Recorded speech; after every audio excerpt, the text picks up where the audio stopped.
So this is Davao, the land of pomelo, mangosteen, and durian. We are going to go have a look at modern dishes using durian and also using mangosteen. But the main reason for us to be here is to meet a very, very inspirational lady called Olive from Malagos. She's won many, many awards. And the good thing about a cheese is that it's sort of modern cheese is made in a local sort of way. So we'll go see the cheese making process, how difficult it really is. We'll then also go and see the farm. Go and have a look at how the goats are milked, how the cows are milked. We have a lot to do, a lot to see here in Davao. So let's go and see what Davao has for us.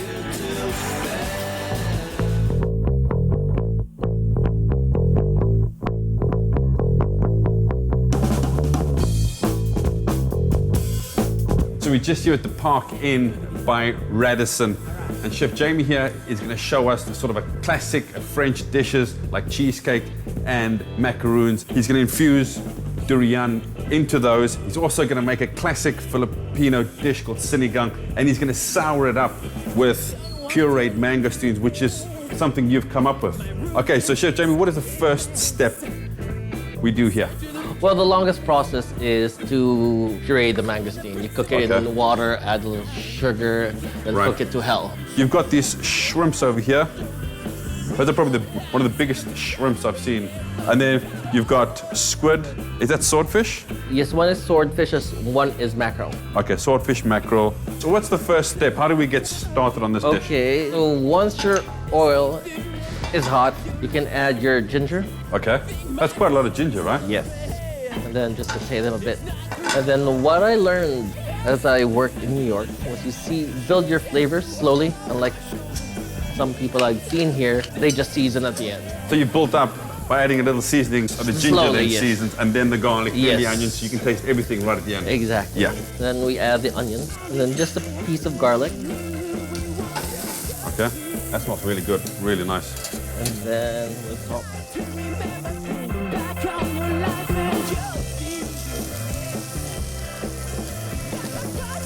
Even with the fish.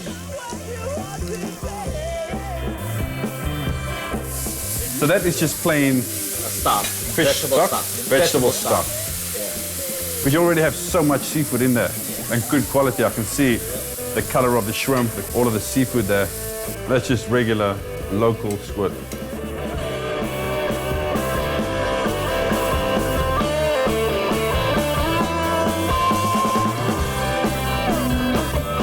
How long did you say you have to boil the mangosteens in sugar water? 2.5 hours. On just a to really get it all out. low temperature? I brought it to a boil and then simmered it down.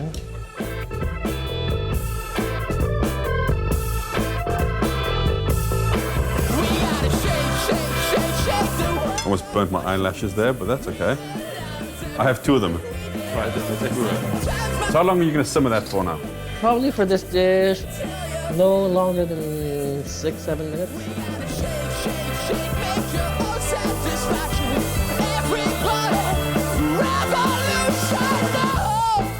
So this is almost done. I'll bring it to our table. Okay, yeah, fantastic.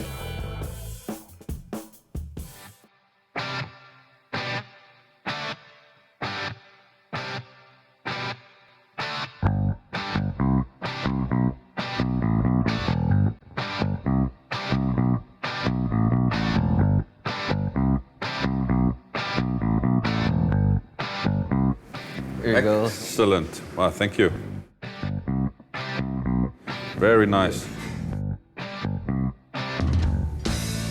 It does, huh? It's like a good, strange sourness. And yeah. there's a hint of sweetness as well. to it.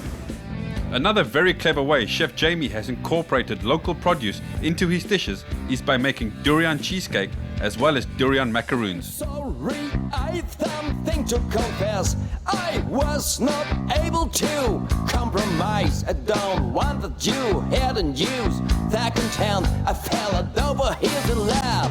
It's actually not bad. I'd like to be This is actually the first time for me to eat durian, and I'm really surprised at how the flavors of durian lends itself so deliciously into Western desserts.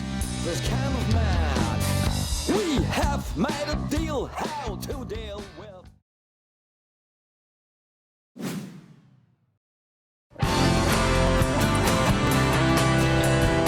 Our next stop is really exciting for me. We are gonna go meet Olive from Malagos Cheese. I've been enjoying her cheese for a couple of years now, and I'm really looking forward to meeting her and talking about her incredible story of cheese making. She is so passionate about her cheeses, and I've always been a firm believer that if you are passionate about what you do in life, you have a very good chance of success. Okay, so tell me, Olive, how did you start making cheese? It's opportunity. My husband is a veterinarian and we were growing some goats. Okay. The 30 goats turned to about 100 and I was thinking we should get something out of it. So my mother-in-law built the goat apartment, as we call it. Since I came from UP Los Baños at the dairy training, I know a little about cheese making. Okay. But just a little. Basic. Basic. So I called some of my friends from the institute to, review me on the process. So we talked about it over a weekend, how to make feta, and then she left me. I was on my own, and I started doing kitchen experiments. Right. That's it. And that's how it started. That's just how it started. Shouldn't be fighting more, should be fighting guys in bars over. And now you've gone from feta to how many different kinds of cheese do you have? Maybe about 20. Okay. 20 kinds. What's your favorite cheese that you make? It's like asking who's your favorite child. Yeah, exactly, right. But I guess I would love, for the fresh, I'd like to say it's the chef because you can turn it into anything. It's versatile. It's very, very versatile, yeah. Yeah. What's important when you make cheese or the milk? What's important in the milk? Is it the fat content?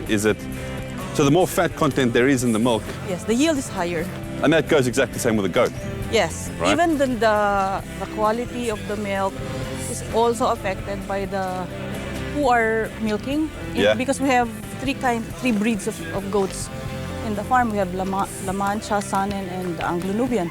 So sometimes if one breed dominates the milking line, it also gives a different kind. Wow, of, so it really goes like really in depth yeah, about, yes. Yeah, you have to be a farmer. yeah. After getting the tour of this incredible farm, Olive and I are on our way to go harvest some fresh produce from the farm for our lunch that I'm about to cook. I have always loved cooking like this, bringing the farm and the chef that much closer together. You go to the place you wanna go to. I can say that I will never cheat on you. But if you stay, you know I will never cheat on you.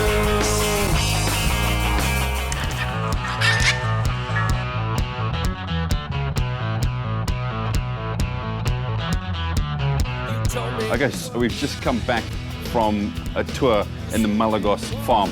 It's a beautiful farm and there's so many things that they do here. Besides the goats and the cows for the milk, they have orchids, flowers, the whole shebang, right? When I think of goat's cheese, I always think of a quiche for some reason. So I'm going to show you how to make a quick and easy bacon, caramelized red onion, and goat's cheese quiche. The first thing we have to do when we make quiche is we have to make the pastry from scratch. A lot of people are sort of intimidated when it comes to making a pastry, but it's so easy. There's only 4 ingredients to it, and I'm going to show you how easy it really is. First thing we have to do is we have to get a bowl, and then we're probably looking at about 2 cups of flour, roughly. We have to season it with a little bit of salt. So once we've got that in, it's then time to add the butter. So we're probably looking at 2 cups, we're probably looking at about 100 grams of butter. If it's too wet, you just add more flour. If it's not crumbly enough, you just add more butter. So now that we've worked all the butter into the flour, you can sort of see here how it looks, almost like grated Parmesan cheese or breadcrumbs, then you know you're on the right track. So 2 of these and go in, that, and then it's just a case of sort of folding them in gently. We haven't overworked it, because if you overwork the dough, your dough will then become oily and it's prone to shrinking when you bake it. We're now just going to wrap it in plastic wrap and leave it in the fridge for at least an hour. After an hour, we can roll it out.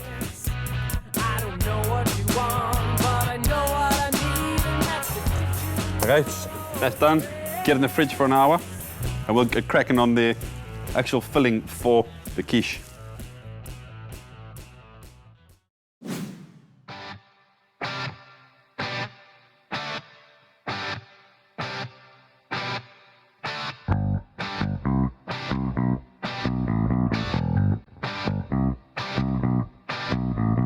Okay, so now that the pastry is resting in the fridge, our filling is going to be bacon, caramelized red onions. So we're just going to slice these up into strips. We're going to fry them off in a pan.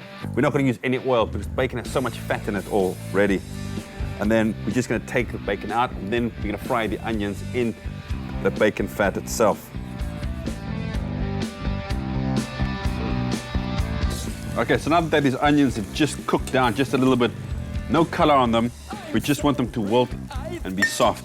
We're then going to add a good glug of balsamic vinegar. And then just a little bit of brown sugar just to break the acidity a little bit. So after we've added the balsamic vinegar and the brown sugar, we're just going to cook it out until there's no more liquid left in here. And it sort of comes like a marmalade sort of texture. And then we'll cool that down. And then our filling is pretty much ready. We have made a deal how to deal with. We know that there is no alternative. So now that most of the balsamic vinegar has sort of been evaporated, it's got really thick, it's almost like a jam consistency. I just turn the heat off now and just leave this to cool, and then we'll start lining our pastry case. The key to rolling out pastry is to do it quickly. I find it easier to roll it out on a floured surface in 3 or 4 different directions. After getting it the right thickness, just roll it back onto the rolling pin and lay it over the quiche mold and tuck the pastry into the corners. To stop the pastry from rising in the oven, just place wax paper over the pastry and pour over the uncooked rice.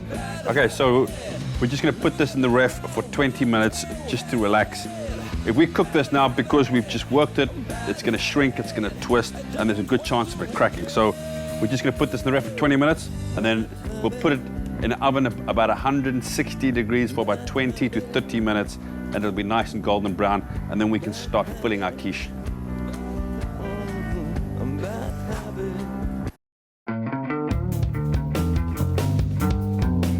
Okay, so our 3 eggs have gone in. We're just going to whisk them up like so. Now, if you want a dense, heavy quiche, you add more cream than milk. If you want it lighter, you add more milk than cream. The bacon, caramelized onions have gone in there, and now it's time for the goat's cheese. Now it's time to fill up our tart shells. We're just going to get some of this goat's cheese and get some of the bacon and caramelized red onion. Should be nice and set, and then our quiche is ready. I'll come back and start the salad. Just to check the mouse's face.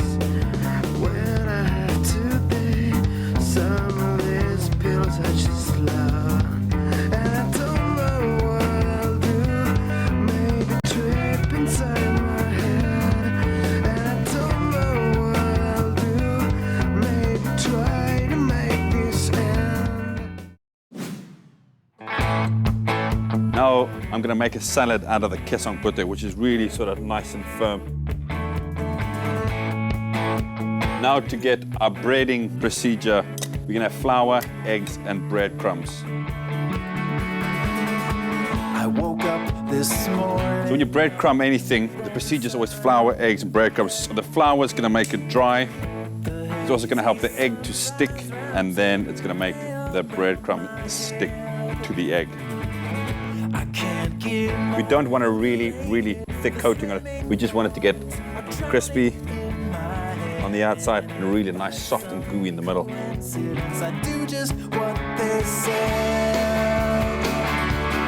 And the morning blue is warning you. The avalanche is storming through in the dawn of the morning blue. To go with these beautifully fried cheeses, I'm just gonna make a simple salad out of the leaves we picked earlier with sliced pears and almonds, and a simple dressing out of lemon juice and olive oil.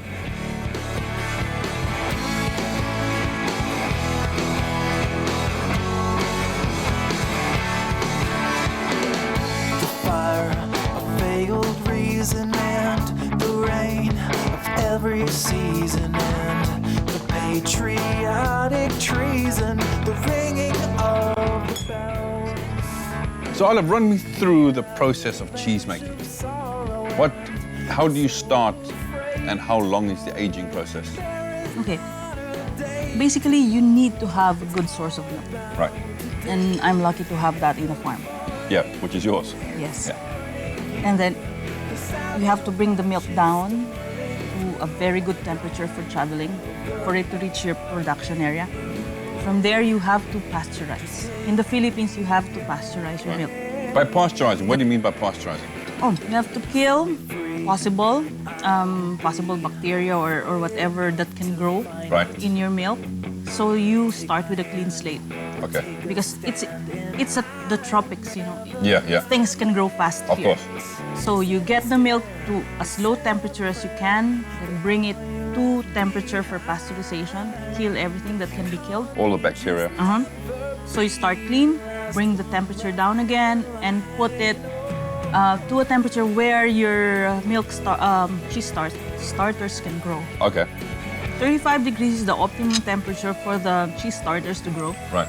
You're kind of souring your milk, getting it ready for rennet. Rennet is that enzyme that coagulates the milk and Right, turn okay. it into curd, and the water part is the whey. Is the way. Yes. So when you have those key elements, the temperature and the right starters, you're starting the cheese making. What is starters made out of? Oh, it's bacteria. It's lactic acid bacteria. So it's almost like yeast.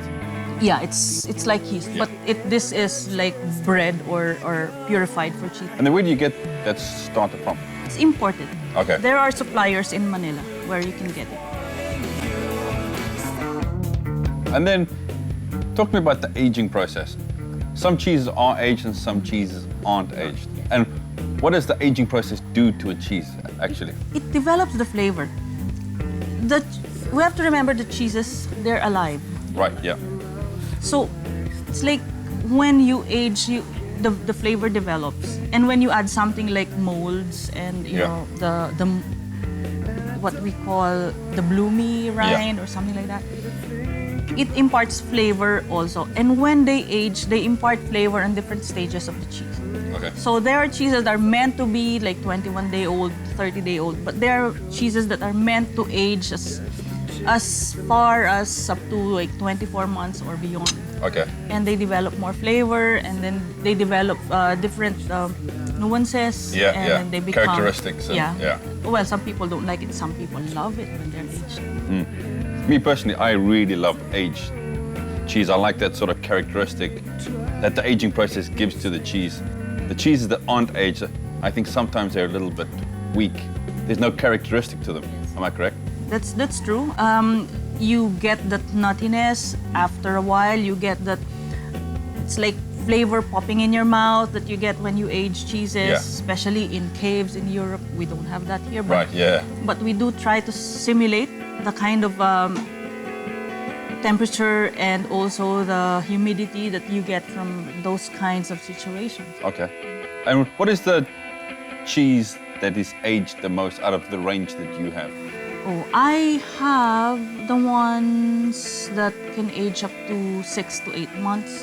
Okay. They are the big ones, the 15-kilo big wheels. wheels, Yes. yeah. Otherwise, if you age cheeses that are kind of small, they tend to dry up a bit Yeah. because, well, they're exposed to longer periods of time and they dry up. Yeah. But when you try to age big wheels, the rind and the brining and the salt exposure kind of hardens up the rind, and it protects the wonderful cheese inside and allows it to age and get that wonderful flavor. So that sort of rind seals it. Yes. And then all the aging process, the activity happens inside that rind.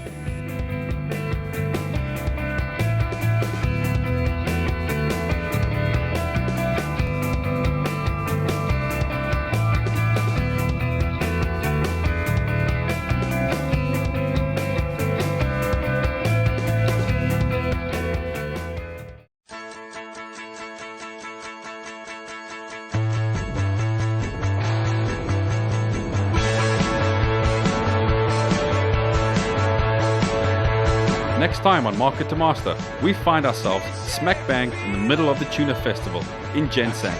We also find out how good the tuna here really is.